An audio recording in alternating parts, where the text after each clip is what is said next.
Salut à tous! Aujourd'hui, on plonge au cœur du réacteur de l'IA. On va parler de l'algorithme qui vraiment fait tourner quasiment tout ce qu'on appelle l'intelligence artificielle moderne. C'est lui qui permet aux machines d'apprendre. Mais le plus fascinant dans cette histoire, c'est qu'on a cru pendant des décennies comprendre comment il marchait, jusqu'à ce qu'une découverte assez récente vienne tout chambouler.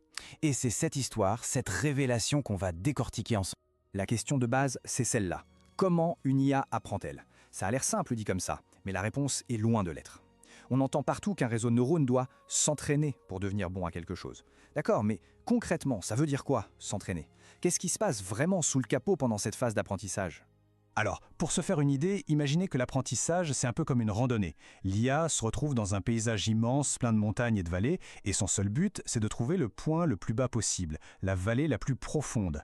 C'est là que se trouve la solution parfaite. Sauf que ça ne se passe pas toujours comme prévu. Souvent, le processus démarre bien, la machine apprend vite, elle descend la pente, et puis d'un coup, plus rien. Elle se retrouve coincée sur une sorte de grand plateau, un plat où elle n'arrive plus à progresser. Et pendant très longtemps, on a eu une théorie sur la raison de ce blocage. Une théorie qui, on le sait aujourd'hui, était fausse. Le vrai coupable est bien plus malin. C'est ce mystère qu'on va élucider. Ok, voilà notre feuille de route. On va commencer par le moteur de l'IA, puis petit saut dans le passé, au 19e siècle. On explorera ensuite le fameux paysage de la perte, on mettra un nom sur le vrai problème, on verra les solutions actuelles et on finira par regarder ce qui nous attend. C'est parti, on attaque avec le cœur du sujet, la descente de gradient. C'est vraiment le moteur de tout. C'est cet algorithme qui est le véritable bourreau de travail de l'IA, celui qui va ajuster encore et encore les millions et parfois même les milliards de paramètres d'un réseau de neurones pour le rendre petit à petit plus performant. Le mot-clé ici, c'est gradient. Alors, qu'est-ce que c'est un gradient? En fait, c'est super intuitif. Imaginez que vous êtes sur le flanc d'une montagne, en plein brouillard. Pour descendre, quel est le chemin le plus rapide? C'est de suivre la pente la plus raide, non? Eh bien, le gradient, c'est exactement ça. C'est un vecteur qui indique la direction de la plus forte pente, vers le haut. Et donc, pour descendre, l'algorithme fait le contraire. Il calcule ce gradient et fait un petit pas dans la direction opposée. C'est aussi simple que ça. Et cette idée de descendre la pente, elle s'inscrit dans une boucle qui se répète sans cesse. Ça marche comme ça. D'abord, le réseau fait une prédiction, il tente sa chance. Ensuite, on calcule son erreur, à quel point il s'est planté. C'est ce qu'on appelle la perte. Troisième étape, et c'est la plus importante, la passe arrière. On remonte le réseau à l'envers pour voir quel paramètre est responsable de quelle partie de l'erreur. C'est cette étape qui nous donne le gradient. Et enfin, on utilise ce gradient pour corriger un tout petit peu chaque paramètre dans la bonne direction. Et on recommence, encore et encore, des milliers, parfois des millions de fois. Et le plus dingue dans tout ça, c'est que cette méthode, qui est au cœur de l'IA de 2024, eh bien, elle n'a rien de nouveau. Pas du tout même. Pour en trouver l'origine, il faut remonter le temps de presque 200 ans. Tout commence en 1847 avec un mathématicien français, Augustin-Louis Cauchy. C'est lui qui a eu l'idée de base, cette méthode de la plus grande pente. Ensuite, un grand saut jusqu'en 1944, où Haskell Curry a étudié ça de plus près. Mais le vrai tournant, le moment qui nous intéresse le plus, il est beaucoup plus récent. C'est en 2014 seulement que des chercheurs ont enfin compris quel était le vrai problème quand on appliquait cette vieille méthode au réseau de neurones gigantesques d'aujourd'hui. Et voilà ce que Cauchy écrivait à l'époque, c'est d'une simplicité et d'une élégance folle. Il suffira de faire décroître indéfiniment la fonction U jusqu'à ce qu'elle s'évanouisse. U ici, c'est l'erreur. Tout est dit. Il suffit de faire baisser l'erreur, petit pas par petit pas, jusqu'à ce qu'il n'y en ait plus. C'est l'ADN de la descente de gradient. Bon, maintenant qu'on a fait connaissance avec notre randonneur, l'algorithme de descente de gradient, il est temps de regarder de plus près la carte du terrain sur lequel il se déplace. Et attention, ce n'est pas une petite carte de randonnée. On parle ici du paysage de la perte, un environnement d'une complexité ahurissante avec des millions de dimensions. Alors, ce paysage, c'est une abstraction bien sûr, c'est un objet mathématique. Chaque point de ce paysage correspond à une version possible du réseau de neurones, avec tous ses paramètres réglés d'une certaine façon. Et l'altitude de ce point, eh bien c'est tout simplement l'erreur que commet le réseau dans cette configuration.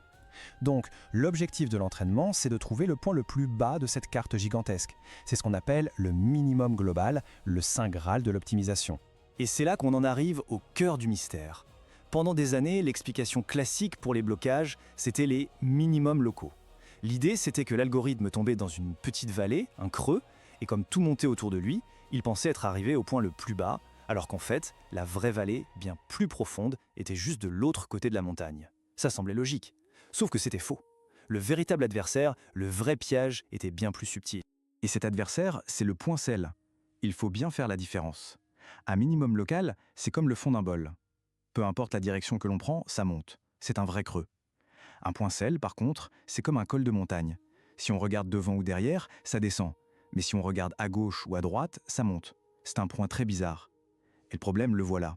Au fond du bol et au milieu du col de montagne, la pente est nulle. Le gradient vaut 0. Et notre algorithme, lui, son seul GPS, c'est la pente. Quand la pente est nulle, il est aveugle, il s'arrête net. Visuellement, la différence est énorme. Le minimum local, le bol, c'est un piège clair et net. On tombe dedans. Le point sel, c'est beaucoup plus vicieux. Ce n'est pas un trou, c'est une sorte d'immense plaine presque plate qui s'étire. Notre algorithme arrive dessus, la pente diminue, jusqu'à devenir quasiment nulle, et il peut rester là, à errer pendant un temps infini, persuadé d'être arrivé au but, alors qu'il est juste coincé sur un plateau. Et c'est ce que dit cet article de 2014 qui a vraiment tout changé. Il dit en substance « oubliez les minimums locaux ». Le truc, c'est que dans les problèmes avec des millions de dimensions, comme les réseaux de neurones, ces minimums locaux sont en fait hyper rares. Par contre, les points sel, ces plateaux piégeux, il y en a partout, une prolifération. Donc le vrai challenge, ce n'était pas d'apprendre à sauter hors d'un petit trou, mais d'apprendre à naviguer sur d'immenses étendues plates sans se perdre. Ok, on a le coupable, le point sel. Mais alors, comment on fait pour lui échapper? La solution qui a émergé est assez surprenante. Ce n'est pas un nouvel algorithme hyper complexe ou une astuce mathématique obscure, non. L'une des meilleures stratégies, c'est de faire des réseaux de neurones plus gros. Beaucoup plus gros. Cette idée vient de la recherche théorique et elle est super élégante. En gros, quand on rajoute des neurones, on rajoute des dimensions à notre fameux paysage de la perte. C'est un peu comme si un piège qui était un simple trou dans un monde en 2D se retrouvait dans un monde en 3D. Et en 3D, il y a beaucoup plus de directions pour s'échapper. L'idée, c'est que plus il y a de dimensions, plus il est probable qu'un mauvais point critique, comme un minimum local piégeux, ait au moins une direction dans laquelle on peut descendre. En fait, en élargissant le réseau, on transforme statistiquement les pièges les plus méchants en simples points sel, des cols de montagne, qui sont beaucoup plus faciles à traverser. On ne supprime pas les plats, mais on crée des chemins pour en sortir. Et ça, c'est pas que de la théorie, on le voit très bien en pratique. Regardez, le petit réseau plus étroit, il bute complètement sur le problème. Sa performance stagne, il est bloqué. Le réseau plus large, lui, pour les mêmes données, il s'en sort beaucoup mieux. Il réussit à naviguer à travers ces zones difficiles et finit par trouver une solution bien plus précise. Le fait de lui donner plus de largeur, ça lui a donné plus de degrés de liberté, plus d'options pour contourner les obstacles. Bon, on a identifié l'ennemi, le point sel, et on a une bonne stratégie, élargir les réseaux. On pourrait croire que l'histoire s'arrête là. Mais bien sûr que non, la recherche continue parce que ces paysages de la perte sont tellement vastes qu'on se demande s'il n'y a pas d'autres types de pièges, encore inconnus, qui s'y cachent. C'est la nouvelle grande question pour les théoriciens. Est-ce qu'il existe des pièges ultimes? Des points critiques qui seraient tellement vicieux qu'ils resteraient des culs-de-sac, même si on rendait le réseau infiniment large. C'est ce qu'on appelle les points critiques vraiment mauvais. Pour l'instant, la bonne nouvelle, c'est que les conditions mathématiques pour qu'un tel point existe sont tellement strictes qu'on pense qu'ils sont soit rarissimes, soit qu'ils n'existent tout simplement pas dans les problèmes qu'on rencontre en pratique. Ouf. Allez, on résume les points clés. Premier point, le moteur de l'apprentissage de l'IA, c'est la descente de gradient. Deuxième point, pendant des années, on a accusé à tort les minimums locaux d'être le principal obstacle. Troisième point, on sait maintenant que dans les très grandes dimensions des réseaux actuels, le vrai problème, c'est la multiplication des points sel. Et enfin, quatrième point, une des solutions les plus efficaces est d'élargir les réseaux, ce qui a pour effet de simplifier le paysage et de créer des voies de sortie. Et on va finir là-dessus. On a vraiment fait un bond de géant dans notre compréhension de la manière dont les IA apprennent. On a compris qu'on se battait contre le mauvais ennemi, on a identifié le bon et on a trouvé une parade. Mais il faut rester humble. La carte de ce territoire est encore pleine de zones d'ombre. Et qui sait quelles autres surprises, quels autres pièges topologiques se cachent encore dans les profondeurs de ces paysages à millions de dimensions. L'aventure ne fait que commencer.